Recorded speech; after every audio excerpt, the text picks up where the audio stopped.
All right, we are back for episode 3 of Alternate History Scythe. That was the previous title. We might leave it the same, but we're changing formats today, which is exciting. I've got Cole with me. He's in China, so scheduling is always fun. But he's primed and ready to go on the new topic, and so am I. Bringing the energy in, and I think you guys are going to enjoy this spin on it too. This is actually my original idea for a Scythe podcast, and it's the concept is around parallel learning. So parallel learning is basically like, what can kettlebell workouts teach us about body positioning for rock climbing, or what can basketball strategy teach us about writing a paper. So, I mean, it could be any of those things. So, what we're going to do is we're going to hit one at a time different parallels with parallel learning. So, it can be what can this teach us about Scythe? What can Scythe teach us about this? What kind of crossovers are we seeing? And what I want to do is look at some concepts that that are parallels, but help you understand and conceptualize how to play Scythe competitively. So that would be the ideal state, but talking about parallels is always very interesting as well. And we might talk about like something that happened in history and how that is a parallel to a learning for Scythe. So you never know. We might put that in there. So you'll have to see. So we had a little delay on this podcast because we were gonna have Foam off as a guest on this specific episode. But that's okay. We don't need anyone. We're very independent, Cole and I, and we keep pushing ahead with the content production. So our goal is to be producing this podcast every Sunday. So releasing another episode every Sunday, and just continuously doing that as long as it's fun and we're still passionate and we have rich content to share. So with that, I'm going to end the introduction. Let me see, Cole, do you have anything to add on the format, the introduction, how we're feeling Oh, today? yeah. No, we're feeling great. We're always feeling great. I'm feeling great when I do a podcast and when I'm talking about Scythe because I'm not actually that good at Scythe. So I need to talk about it with people, especially Josh, because he is good at Scythe. So it's like I'm always learning something. It's not just parallel learning. I'm just like straight up learning, Straight up learning. which is pretty dope. Um, and I'm going to suggest that we do a little name switch because we're not always going to talk about alternate history, right? Yeah. We're gonna bring a lot of different elements in. At least that's what we're hoping for. We're missing Noah today. If you guys remember, he was on the last two episodes. That's unfortunate, but no problem. We're gonna blast straight ahead. So let's do it. Bring us in. Yeah, Noah was kind of the history uh, expert, or he was very into the history piece, but he wasn't tied into the Scythe as much. So we're gonna have him come in and out for different episodes. So he's gonna be like a sometime co-conspirator, sometimes guest, sometimes sitting it out. So it just depends if he has really valuable stuff to add or not. So that's kind of how it's going to go with Noah. I know you guys might miss his insights, but hopefully this is just as fun and entertaining with the new format too. And we're going to start bringing some guests on here to get kind of their takes and tie them into the content that we prepare that's kind of in-depth stuff. So, all right.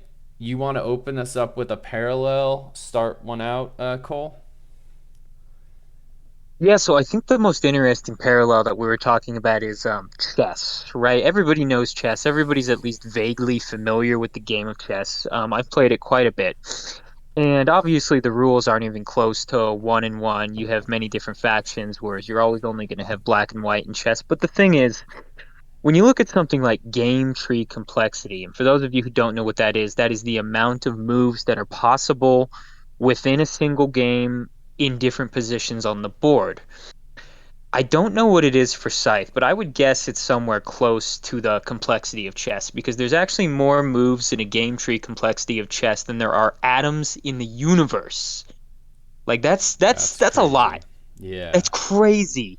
It's like 10th to the 100 and or 1000th and something power. So like the complexity of a game like chess is almost as complex as the universe when you think about it. And I think Scythe is similar in that way, right? Is like there are so many different things you can do and so many combinations you're going to end up with. Like, I mean, I just had a game where I played as Albion against Tagawa and was going for popularity, and that it's just the random stuff like that that you're never going to think of, right? It always pops up.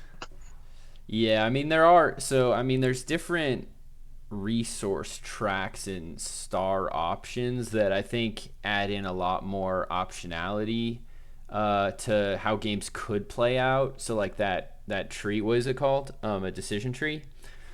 I think Game tree complexity. game tree complexity. I think the game Yeah. tree complexity, like having the popularity track, having a couple weird star options, I think it really does add to it. Um, I know Fomov in one of his pieces of content, he said that chess uh, is very similar in game tree complexity to Scythe, but that Scythe has way more options every turn. So, I would you agree with that, Cole? Well, I do want to zero in on that a little bit, is because there is this question of is it a solved game? And what that means is like you may have a certain amount of game tree complexity, sure, but there are so many moves that you're not going to be taking or that you wouldn't be taking, or there might be, for example, if you're a really weak faction against a really strong faction, there might be one path you have to play if you want to have any chance of winning at all. And I think that's where it sort of branches off a little from chess is because just because these options exist doesn't mean like you're going to use them, right? Whereas with chess, you can really set up some interesting things looking a couple moves ahead. You can sack your queen and make someone think that you've thrown the game where you're preparing a move 10 moves down the line. And, maybe I'm not good enough. Maybe it does work that way with Scythe, but with Scythe, I do feel like you're a little bit more on a track that you might have to stay on. You're kind of pigeonholed. What would you say about that? Yeah, I actually would agree. I think that, yeah, there are more options, but not like there's actually less options if you're looking to be competitive. Like there are more Right. options you could take if you want to lose. Yeah. I mean the popularity track is like one Exactly. different pathway that's like it's like you take the high road or the low road, but without that, like there's kind of like one or two paths in all the different matchups. I mean, you've got 48 matchups. Like I talk about 1v1 play a lot because that's where I focus, but like 48, I don't know what, like to the power of two or something, like because how many different combinations are there? There's 48 matchups, 48 combos you can get, and then that like 48 to the power of two is like you how you match up versus the other 48 of whatever they draw. So there's like 1 to 1.5 competitive paths. I feel like when you draw your matchup and you see where you are for each combo. Maybe two if it's a more flexible one. Like Nordic Mechanical a lot of times has like two paths, and that's not actually a flexible one, but there's a couple paths there. So yeah, I think there's actually less. I agree with you, Cole. I would say that one parallel I see with chess, and correct me if I'm wrong, because me and Cole have just been playing a little bit of chess. As I started learning about this, I wanted to see how game theory applied to chess, which to see if how it would transfer to Scythe. But um, one parallel I see is that I'm talking about these 48 matchups, maybe like to the power of two, or however that math would work. I'm not actually sure. Um, but there's openings in chess. And I think that whatever opening you go down, whether it's like the Queen's Gambit, the Sicilian defense, etc., like that warps the game into a certain flavor for the whole game. And that's basically what I would parallel to drawing two different matchups in Scythe. And it's like pretty clear that you're going to have to play a certain flavor of the game in a certain style. Yeah, and I would say, that comparison only gets so much gas in comparison to chess because of the multifaceted defenses that people can play to the different openings. You may end up changing your opening immediately afterwards. But I feel like, when you're a chess grandmaster, you're like, okay, this is what I'm going to do if they're going to do this. If they defend this way, I'm going to open this way. If they defend this way against that, then I'm going to open a different way, right? So I feel like there's a lot of standard moves going on in the beginning of chess, just as there are in the beginning of Scythe, right?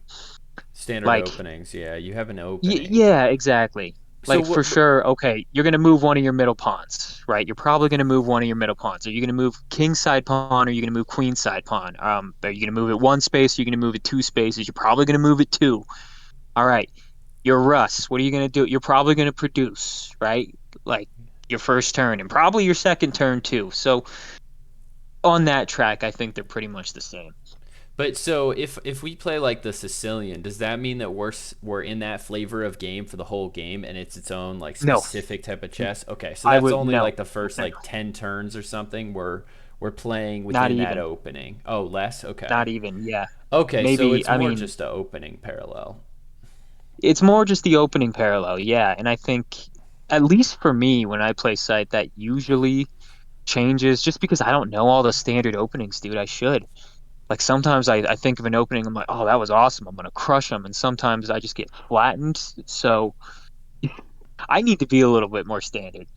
So for me, the Yeah. parallel works. Yeah, the standard openings are pretty important. There's a reason like Joy Division told me like when he encouraged me to play standard, so I created like a new account called Standard Play to remind myself to do standard openings. Is that like they're standard for a reason because they're the most efficient in like 9 out of 10 scenarios. So I would encourage you, as he encouraged me, to completely play standard openings until you get more advanced. And like if you have machine over muscle, that's one, but never do balanced workforce. You'll lose the game 100% guaranteed if you try to do that. So yeah. I would say, when I've been playing some of my better Scythe in 1v1 is the parallel of controlling the center of the board, like in chess. I wanted to get to that. Yeah. Yeah, so there's a couple games. Like, let's even talk like Crimea versus Rusviet 1v1. So, say you're playing Rusviet, they basically have your number. But what you can do is the early factory, first or second mech to go to the factory, and then just start blocking them from the factory and control the center of the board. So, like, you're basically every time they try to advance, it's more on your terms. And if you play really smart, you can keep them at bay and keep reinforcing the center and also stall a lot while keeping. When you control the center of the board, you control basically the power dynamic in terms of how much power each faction has. Uh, you also have the movement advantage, and you have the points advantage because you're controlling the center of the board where most of the points are, and then you have the advantage on encounters. So controlling the center of the board is insanely strong in Scythe, just as strong as it is strong in chess. The only thing is like there are ways to like bide your time and spread, and then set up certain moves where you need to be hiding in lakes and stuff and hiding, where you can swoop and end it. But in most cases, it's better to just control the center of the board. Um, and so, Cole, do you know why I say that you have the power advantage if you control the center of the board? I don't know. I was going to ask you about that. Okay, so Elaborate. yeah, so you're gonna have the power advantage. You can control the dynamic of how power gets spent because if you control the center of the board, you can block. Let's say like, you can block Crimea in their base, and if they gamble and try to lowball you on that fight, even if they're like 2v1, 3v1, they cannot afford to lose that. So they have to throw extra power, and you can throw nothing. Whereas they've only gained one space and they can't move past it because you blocked it with a mech. So if you can afford to give them combats, meaning that you'll have enough point score to stall them if they are faster to end, you can do that. So then they're down a lot more power. You can again, like you can move every turn with Rustviet. You can move up and block them another time, and then this gives you time to stall, and you're draining their resources. Um, so it allows you to catch up on extra bottom rows that you wouldn't be able to do as quickly. So like let's say I'm Rustviet agricultural versus Crimea engineering. I have way more bottom rows and extra turns because that enlist is just not efficient at all, the bolster enlist. So I can get extra turns by slowing them down, disrupting them. Then they also become vulnerable when I make them go into a single mech, let's say, multiple times to try to get to the factory, which is what they're trying to get to, so they can control the center of the board, and get a factory card, which is extremely powerful, where you can move every turn. So the blocking dynamic basically gives you a super upper hand, as long as you can afford to keep your spread high enough if they're going to finish faster because they're getting kind of more free battles against you. Does that make sense? Yeah, no, it definitely does. It's basically about, you're controlling not just the dynamic of the board, but the dynamic of the entire game insofar as, if you're in the center and they're not, you can stop their movement. You can move in every direction, whereas they're kind of cornholed off by a space that you can't move to in the game. And I mean, I think that brings it into the principle of where it sits in chess is because if you have your knight in the center of the board, you can move it to in every single direction without ever going off the board. Whereas if you're thinking about the starting position of a knight, Mm, um, you can't go back and left, right? Because then you'd be off the board. So yeah. basically, the principle in chess is that you have more spaces that you can move to. And when you have more spaces you can move to, you also have that element of, okay, your opponent has to think harder about what you're going to do. What are you going to be doing if you're sitting there in the center of the board? Because you only have so many things you can do when you're walled off of your base. And the same thing goes with Scythe, right? Like, what's this guy going to do? If you've blocked his movement, right? If you know what his resources are and what he's sitting on and what he's going to trade into, you know what he's going to do. But he doesn't know what you're going to do, right? So Yep. it's a And he can't afford psychological to thing too. lose. He can't afford to lose, but you could afford to take a risk. Like his game is maybe 40% over if he takes his movement and you bluff and he lowballs and he's out, then he has to wait two more turns to move, right? Hmm.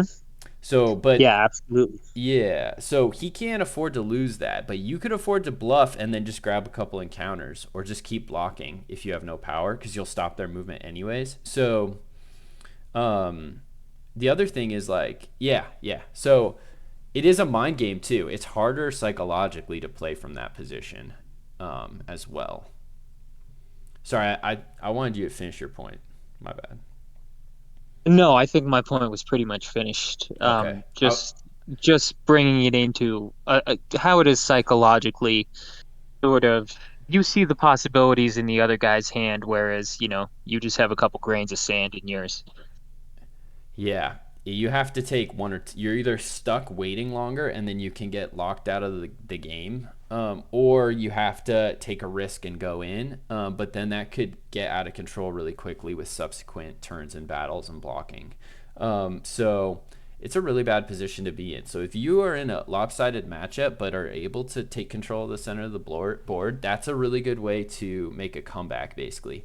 I would say that like controlling the center of the board with chess, from what I understand, the advantage is that you basically have like a bunch of different types of guns pointed at all the files and lines and like everywhere that they can move. So it's just Yeah. like there's a sniper pointed at this corner if they move into it. There's a bazooka pointed in straight ahead. Then there's like a couple handguns pointed in the like further up spots if they were to move into it, or at least, or like maybe they have one guy there and they have to move. So like you've got like this whole area locked down if they were to move into it. Whereas the advantage, so then that'll lead to a ton of optionality and strategic. Like you take one of theirs, then you can like set up while they're scrambling for like a more intricate lockdown for them. So that's the advantage in chess for controlling the center of the board. The advantage in Scythe for controlling the center of the board is, like I said, is like you get like priority.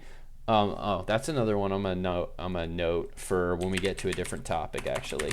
So you get priority on, which is basically the inside track and the quickness to and the ease of taking, on the points advantage, the encounter advantage, movement advantage, and then yeah, the actual power you have to spend advantage. So what that like the points advantage is the most important because if you're blocking a stronger combo, you need to have that spread and points from the movement advantage to stall Okay, them this when they're going to is end. So that's where that the makes me think of benefit of something. mid is of controlling the middle is for Scythe versus how there's a benefit for chess.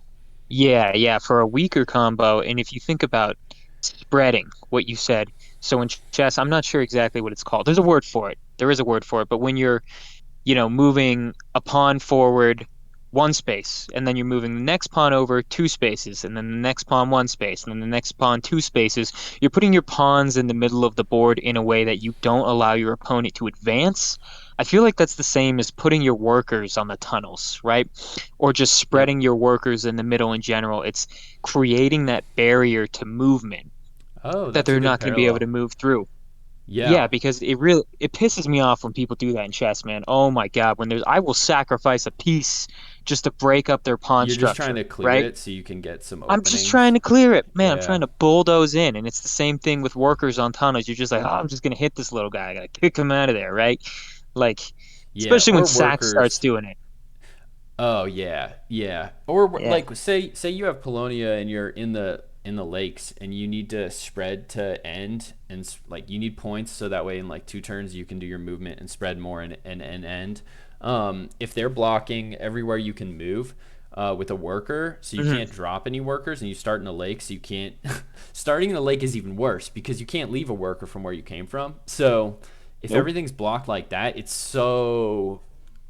very effective at stopping their spread and stopping their point score. So I think that is a parallel to the putting the pawns in. So it especially works versus like Polonia Tagawa Nordic when they need to spread to end, but they have to hide in lakes. So um, that's a really good one. I would also say another really good parallel with chess is when you're on the white side in chess, you're on the attack, right? You have the advantage and you get to be aggressive. Black has to like recover and like basically be extremely smart. Is that I mean, so what I would say is in a 1v1 matchup, that's the parallel to like the strong quick combo versus the slow one. So I think that that's a super clear parallel to Scythe. Say you're on like Nordic agricultural versus Crimea industrial, like you are basically on the back foot all game. One little mistake and you probably will lose. So playing a strong aggressive white player in chess would be about the same as that. I think. Would you say so, Cole? Like, it's not as big of an advantage, but No, I mean, it's not as big of an advantage, but it doesn't change the fact that it is an advantage. It's an advantage that comes right at the beginning of the game, right? And again, there's that yep, same thing. psychological element of just like, Yeah, they're setting up first. They're getting this one advantage that only one person is conferred throughout the entire game. Like, there's no chance for you to recoup that, right? yeah. They have And it's the initiative, same and it thing. can snowball if they play it well or they get lucky, or Exactly. right. So and Perfect way to then put it. Yep. yeah, it can snowball. So you basically are just trying to limit that snowball and keep your point score as high as possible, and that's like same thing that's happening in chess. It's like set up into a defensive position, but you can't be too defensive that you're just basically like cowering and like too slowly building up. So there's a really tough balance to pull with certain scythe combos versus the combo that has initiative. So learning how to measure, like play that is like what the highest players are quite good at in 1v1 in Scythe. Yeah, and especially in ranked matches where you don't get to choose your board. It's going to be random every time. And like to what really is going to separate a fantastic high ranked player from one who's probably pretty good but just mediocre is the ability to work around those combos, the ability to, Yeah, come up with a creative solution in order to turn the tables, right? yeah. Oh To well, yeah. yeah. It's all about timing and really small edges. So they have to make all their moves around your triple move or your factory move. They have to eke out tiny edges. And then maybe they have to take a risk because they have an understanding that like even with those tiny edges, because they're looking at the game with a more critical eye than you are. They're more advanced. They still need to take a risk in order to be competitive. Like they, instead of trading for the 2 food, they'll try to get the 2 food off the encounter because they know they're at too much of a disadvantage to just play off small edges that they can get. So that's just some notes about. I think it's really interesting to look at how these Grandmaster Scythe players are playing these really weak combos in 1v1 to win with it.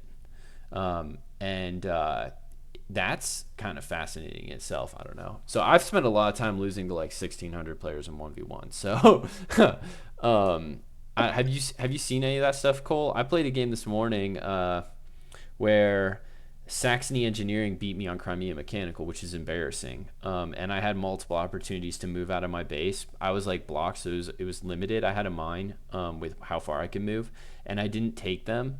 And then eventually they just stacked 5 mechs on one area, and then so like at the right time they had a worker on every tunnel, right? So that way it would stop my movement, and then they can take favorable fights even though I had a power advantage.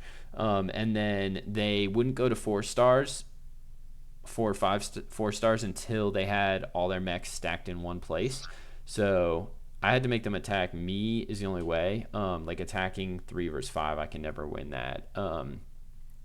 Because yeah, they can't go to 4 stars unless their mechs are all grouped, or else I would dive them and let them get their last star while spreading and try to win that way. So it was very masterfully played. And then once they had the pop advantage, they were able to be more aggressive, but it took them like 18 turns to get there while I was kind of stalled in my base. So they played out the small edges until they had like the breakthrough with the 7 pop, and it was quite interesting to watch how that was done. Because with Saxony Engineering, you know, if you think about playing it the rush style with Sax Engineering versus Crimea Mech, you would think that will probably lose, no matter how you play it.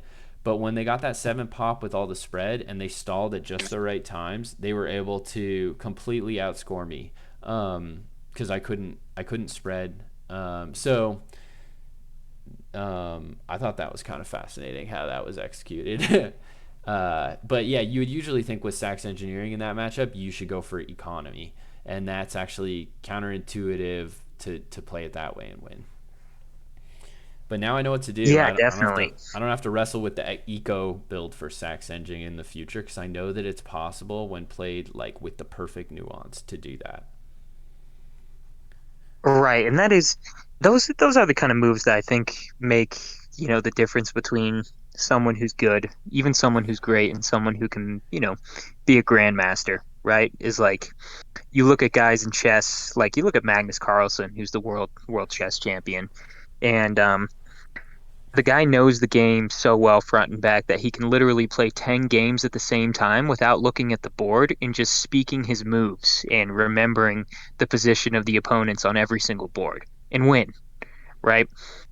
Um, It's very and impressive. Yeah. yeah, no, he can have 3 pieces and give his opponent 10 and come up with a combo that somehow he's not going to lose. He's going to turn it around. And I feel like those weak combos to a point to really be able to play that against a good mid-range player with a strong combo is artistic in a way. It is turning Scythe in the chest like that because I didn't think it was possible actually. Like I still have these misconceptions about Scythe. Like, yeah, I don't know. I don't think there's any way you can ever win with Yeah.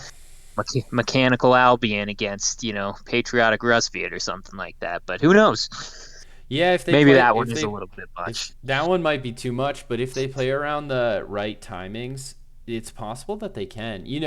And I think that's a great way cuz the way I would actually conceptualize what happened in that game earlier is artistic because I just like could not fathom that they could win with Saxony Engineering without the eco build. But like it was extremely complex, like how they stalled all their stars in order to get the popularity, and then the 5 mechs just at the right time grouped. Because any sooner, I probably would have won the game. Because I had like all my stars prepped a lot sooner. Because it takes so long. So they went off into buildings. Like it was really like a work of art. And maybe I wasn't fully awake, but when I watched the replay of it, I could tell that was like an artistic performance right there. Because you would never think about that linearly as the way the wind conditions for that matchup, unless you were a very high level player. So artistic's the right word, and I'm glad you thought of that word. Yeah, it really is the way I see it with this game sometimes. It's like everything is artistic about it. Even the art style, like the lore behind it, I really do feel like it is. And I feel that way with chess too. It's just because of all the different things you can do with it and the associations in popular culture with it. So, but I don't Yeah, know. I I think want maybe move on from chess. We've been going on this one for quite a while. for sure. I was gonna say like I was just the last thing I was gonna say is like I want in like 10 years for there to be like the Joy Division opening, like that Saxony opening, where the common Saxony opening for everyone basically going out to that metal village tunnel. Like that should be the Joy Division opening. I want there to be like the Dur whatever defense and the different, the Dur worker migration and all these different ones like chess has. So I'm hoping that we get there. Third place Tagawa tank. The third, Yeah, what is man. it? Oh yeah, The third place Tagawa tank. yeah. Okay, so all right, where do you want to go next? I've got a couple in the chamber. If you want me to take one. Man, I've talked about this one again and again, but like lately in my life, right? I've been a little bit inefficient and a little bit lazy, right? I used to when I didn't have a lot of money at all, I used to do a lot of things because I was like, oh, I don't have any money. I have to be good at things. But now that I make a little bit more money, I'm like, I'm making money. I don't have to do anything, right? So my efficiency is gone. Here's the thing with Scythe is like taking your top and your bottom row action at the same time. How do you set yourself up to do that? How do you set yourself up to be in a perfect position to line it all up? And I want to learn how to do that in life. That's what it is. I want my actions to be multi-purpose, multifaceted, and to lead to a snowball that is like a crescendo of productivity. Does that make sense? Yeah, I think that makes sense. I've seen it a little bit like at work. Like the leader of our company will be in like these mastermind groups with other business owners, and like he'll go there, and it's very efficient because one, he's honing his like presentation skills and his public speaking skills and like his charisma, and he's building relationships, and like we get a lot of our deals through network science. So that's one area where it's efficient. Two, um, he gets to present business challenges that we have to these other business owners, and also like vice versa give input, um, and they help him with insights and ideas of how to sort of tackle those challenges and move through them.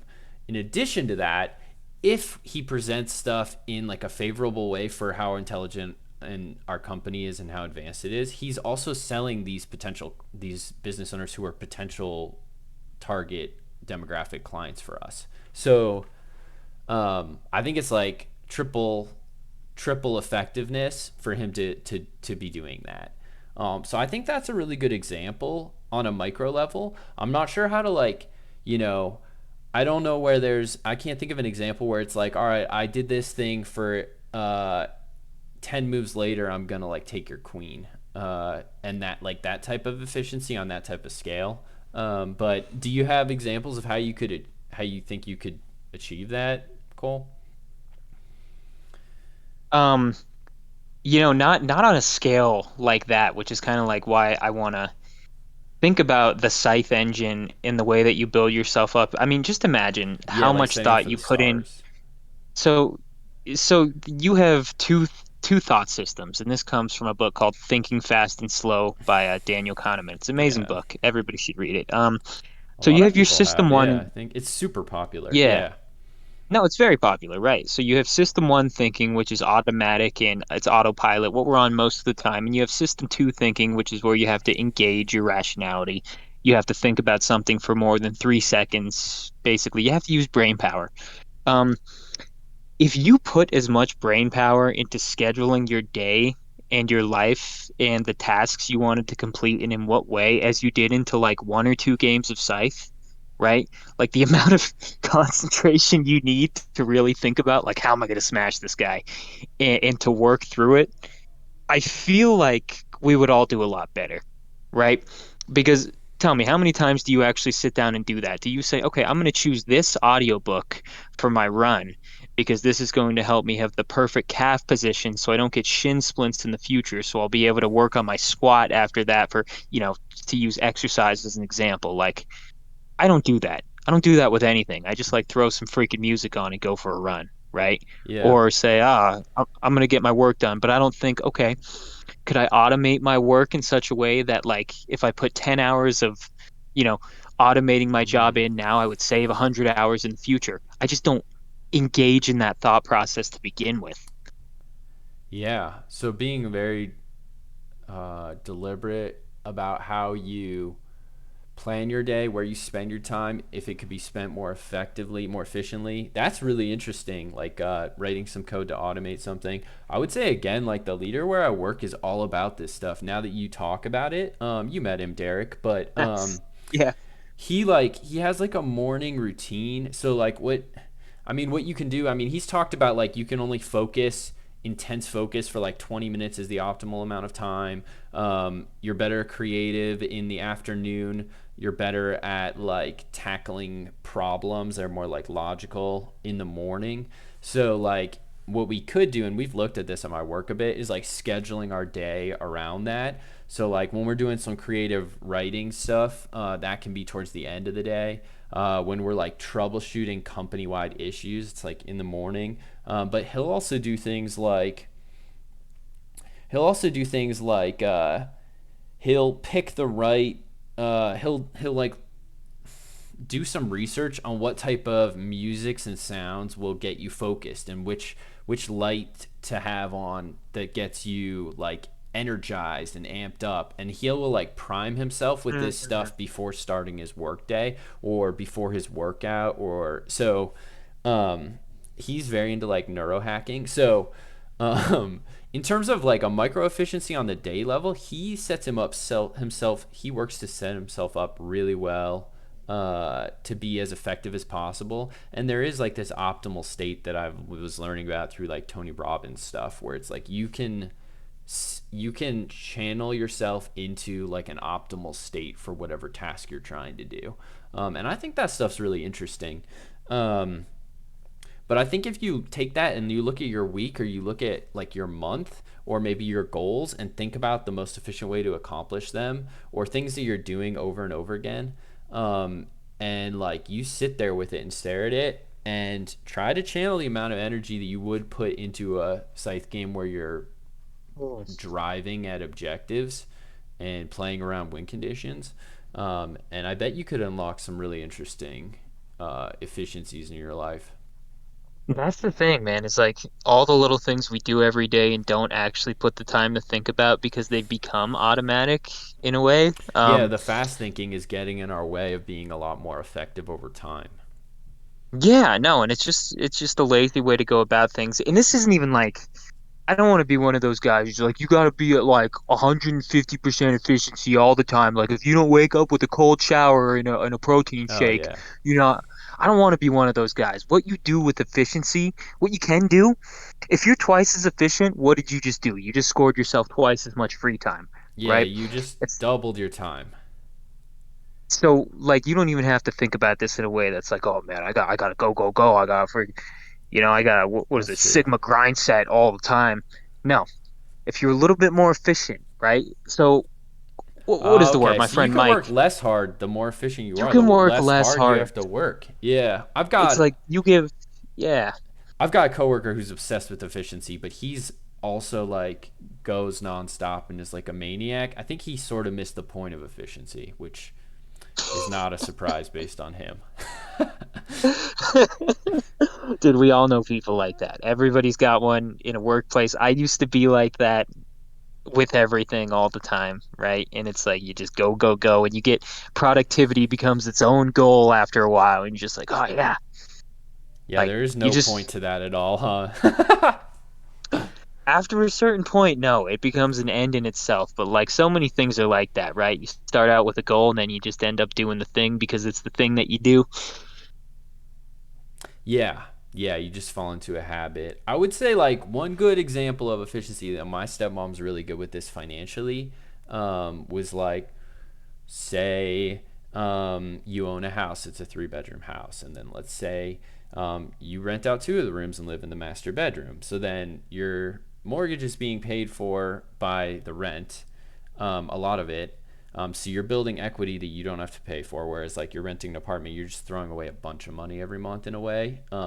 So this is obviously there's prerequisites, which is having the finances to be able to do this. But then let's say like um, you take one of the rooms and someone's like you're running a business out of one of those rooms, then you've got like even more income, right? And you're not paying for that office space, so it just becomes like financially so efficient uh, when you have all of those things combined. So and then I mean another efficient piece which would also allow you to grow more wealth is like if you take out a home equity loan maybe, and then if you have the stability, like this will get more risky obviously, you purchase a second rental property. So like you can scale from one rental property to another.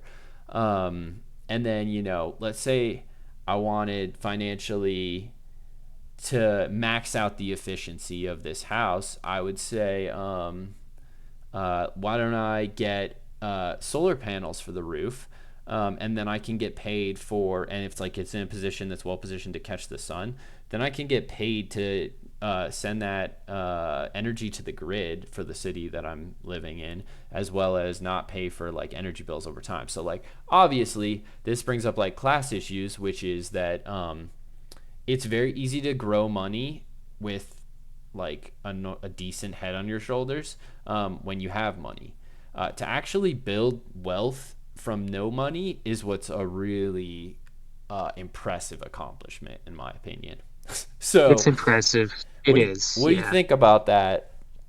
Like a Well, financial scaling system like that?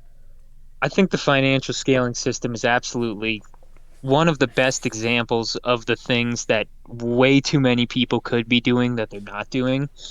And putting class issues aside for now, like myself as a young man, I never wanted to buy because I was like, that'll hold me down, man. I want to be able to travel the world and like blah blah blah, this and that, as if you can't do that, like while owning a Yeah, house, right? you could. But well, you could. That's the thing. You're going to be living somewhere and You want paying money for to it no matter travel? what. Yeah, if you want money to travel, it's better to own the house. Then you get the cash Exactly. flow from the rental income. This is the kind of stuff no one ever tells you though, right? Like if you're in school or something, like if you Oh don't have a yeah, family who's in real estate or, someone who's financially savvy in your life, like no one tells you this kind of stuff. I wish I would have known that maybe I should have just gotten a mortgage at 18 and started going there because then I'm never paying rent. I'm always building equity, right? And it's the same thing in Scythe where you're like, all right, I don't want to have to take the time to build this engine like as a noob. I'm like, nah, man, I just want to go out there and fight. Like, I want to go throw some power at this guy, bro. Like, oh you want to get yeah. into it, You invest in the right? the But foundation early, then everything's seamless on the back end. Yeah,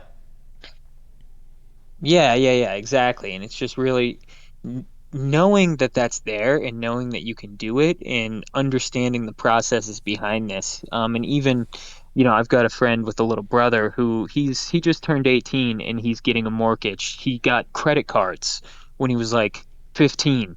And he was building his credit this whole time until he was 18 and oh my working a job god. outside of school. This dude is like Somebody's super invited in efficient this for a guy. He's like an 15-year-old. adult. Yeah. Oh my gosh. No, but, well, the thing is, my friend Dylan is his brother, and he's certainly not advising him I because know he didn't that become an guy. adult. You know Dylan, he I didn't don't think become an he's an adult adult until he was yet. like 25. You have some degenerate friends, Cole. Let's be honest. You've got quite a selection of degenerate friends. We had Why do one you think I never got a mortgage? Huh? because their influence. We had one of your friends come over. I was like, bring someone with some brain cells over to play Kimmit with us.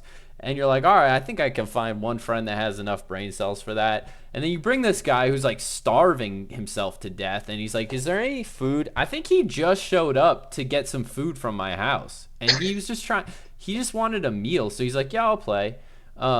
So I don't know what he was doing, but I guess low on money and like trying to be really efficient with his food consumption and spending on food. No, he So was not being efficient with his food consumption. That's the problem, man. This is what I'm talking about. Like, there's a serious lack of forward thinking and planning with what we might say my degenerate friend, right? Is like, yeah. okay, I can build a little equity with this $10. I can put it in the bank. I could think about getting a mortgage, or I can buy a bag of weed. I was hanging out with the let's get a bag of weed crowd.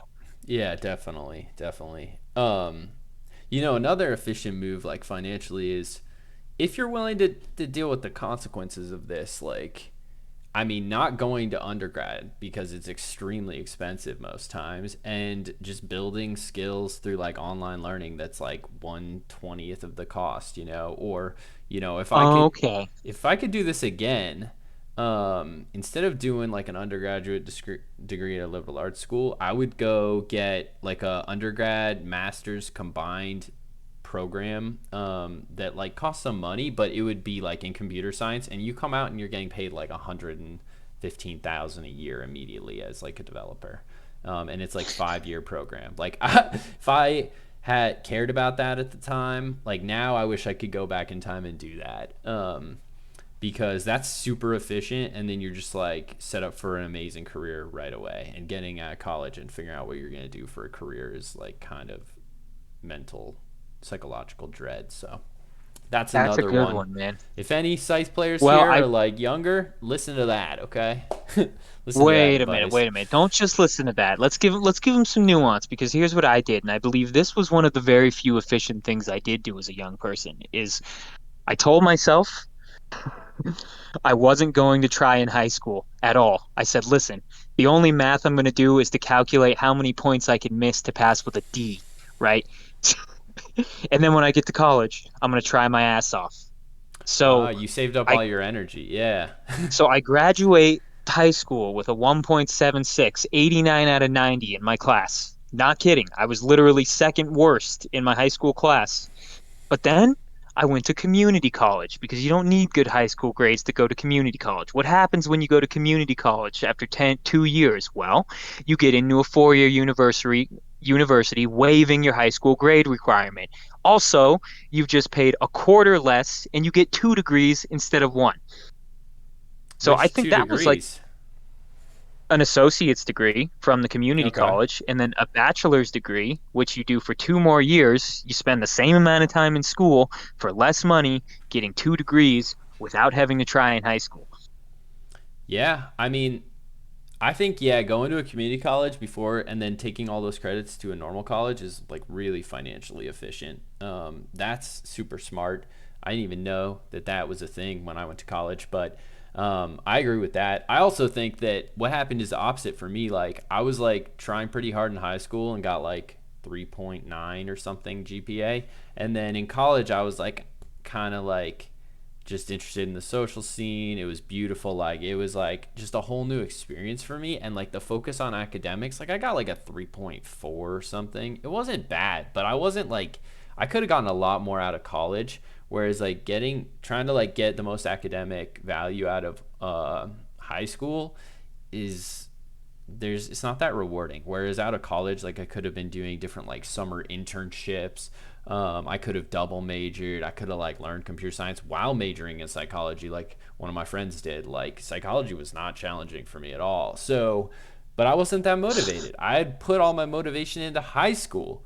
And I can understand why it's hard to be motivated in college, especially when you switch. Like, if you went to a community college and it was where you grew up, it might be easier to be motivated academically. But, like, I switched from Santa Fe to Portland, and I was suddenly in, like, this, like, Yeah, man. college campus that was gorgeous. And there were just, like, all these people, all these beautiful, like, girls, and, like, all these cool people.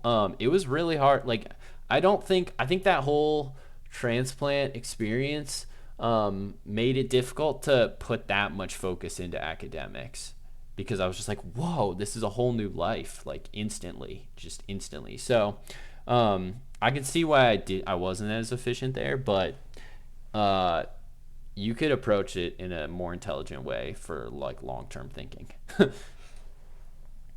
Which is something like late high school kids and early college students aren't very good at anyway. Yep. I mean, your brain. You're not thinking about how much money am I gonna have when I retire. Like, I better start a 401k.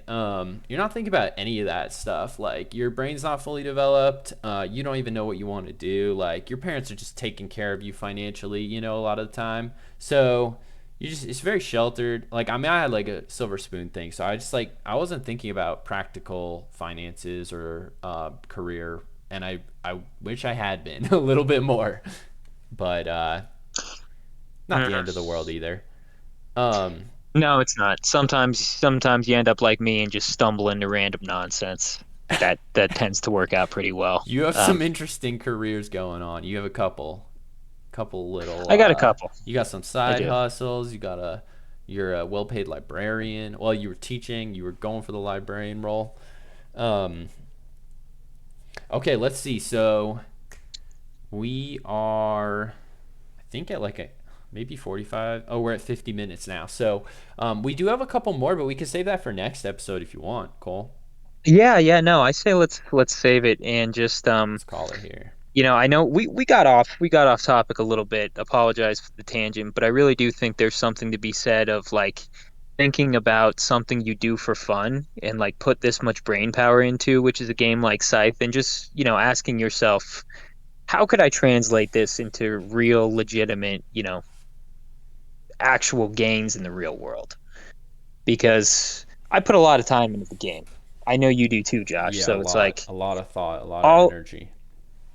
yeah, if we even put, a quarter of this that we put in the Scythe into what we do otherwise, just towards one other hobby, maybe it would be a good thing, right? Grass is always greener on the other side of video games. No, I mean, I think that's a really good mental exercise, and there's probably a lot to be gained from implementing that. So that's a super good point, and I like that you've sort of shifted my way of thinking about how I approach where I invest energy a little bit. Mm, hope so. Well, yeah, that's great. Let's play some more chess. Yeah, Scythe players. we're gonna get in. Oh yeah, the scythe players. Expand your mind a little bit more. I think that the consensus. All right, so the consensus I got from like the top players through Discord that I've spoken to is that you don't improve at scythe.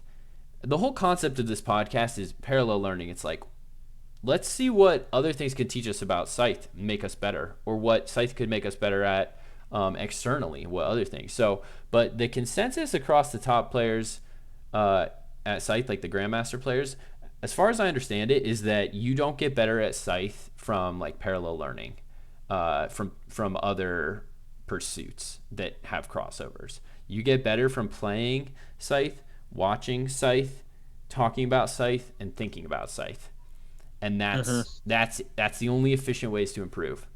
And I'm not sure. I'd actually like to challenge that. So I think we can, in subsequent episodes, work on challenging that more, and maybe we'll bring on some of the grandmasters, and we can have a battle of wits, which they'll probably win since they are grandmasters.